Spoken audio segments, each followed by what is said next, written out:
I have a very important topic and a little bit sensitive. And I believe that you will pardon me, that as I'm offering to you, you're going to take a little bit time to think about it. And I pray that God give you wisdom to understand it.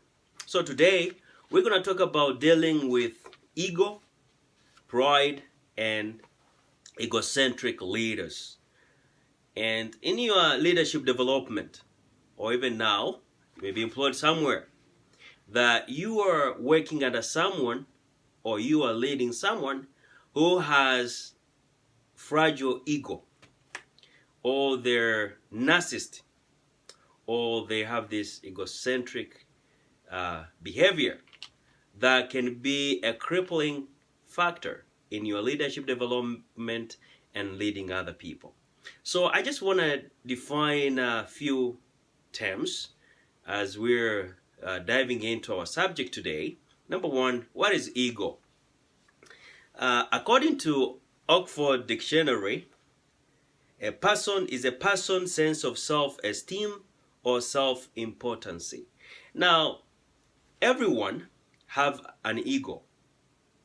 Now, the degree of it and the stamina of it depend from one person to another, because this ego gives you a little bit of sense of who you are, the sense of fulfillment.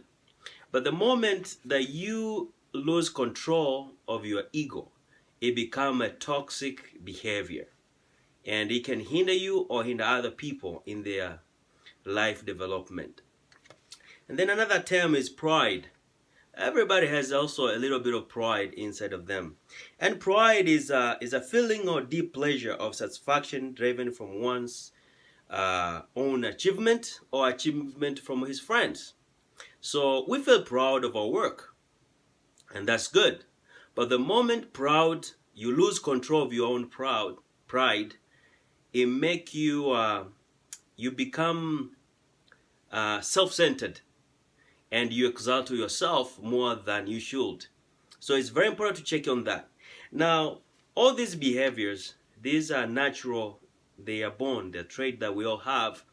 But if you feed them with the environment that causes them to be toxic, then you lose control of them, and then you become, your leadership become destructive, or you, instead of helping other people and helping yourself, you're really creating an environment that will make them not to succeed or to prosper as God have granted them.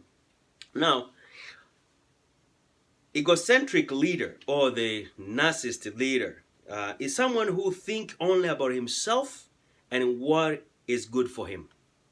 Now, if you are working under someone who is egocentric or narcissist, they all think that they're the most important people in the room. Everything revolves around them. If you rub them wrongly, they will destroy you, they will crush you because they have the authority.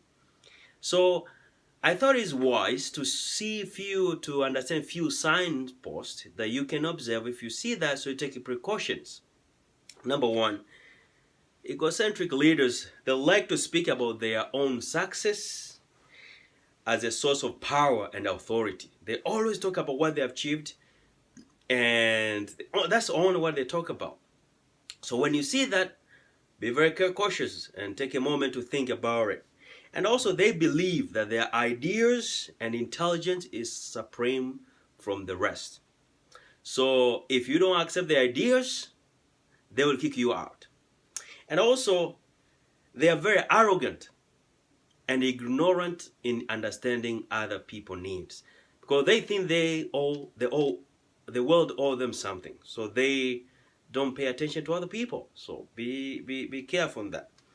And then authority and power and decision making revolve around them. So they want to always control the environment. They don't believe that others, they have ability to do something. So take caution on that.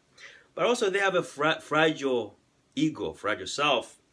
If their ideas are challenged a little bit, they lose it, they snap. So they can even fire you just because you say, you know what, I think this idea need to be you need to rethink about it. That's it, that's offense. So you have to be careful.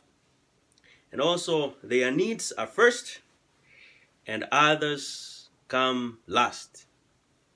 But also, they need a lot of praises. They need to be praised so they can satisfy their ego.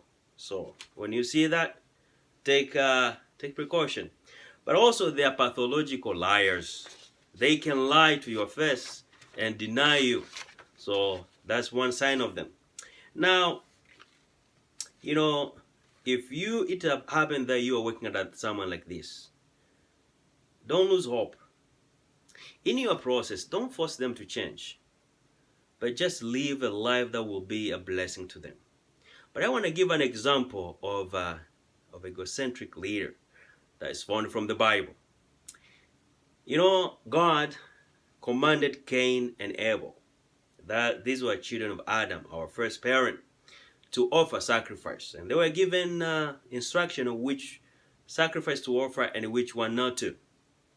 But Cain did his own way, and Abel did according to the instruction received from God. And after they offered the sacrifice, God received the sacrifice of Abel, but he refused Cain's sacrifice. And Cain became angry because of his own brother.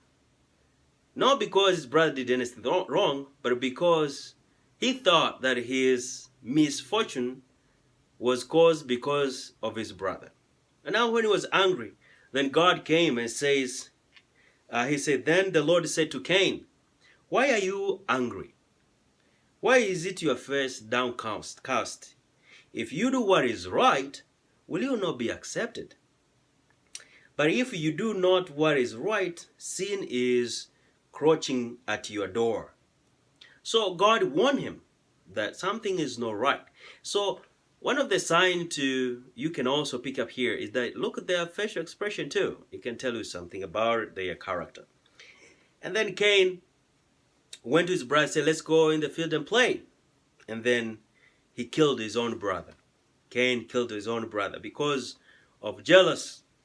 And then God came to him and said, where is your brother? And he said, I don't know. And he said, I am my brother keeper. So you see, egocentric leaders, they always shift blame to someone else. They don't want to take responsibility. Say, I am my own brother. So he doesn't want to take responsibility knowing of what he did. And then the Lord say, what have you done? Listen, your brother's blood is crying unto me. And God pronounced a punishment to him.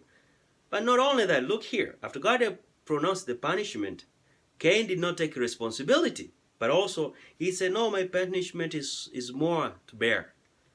Now, he don't even ask forgiveness by killing his own brother. But instead, what he does is say, no, I'm not going to be safe.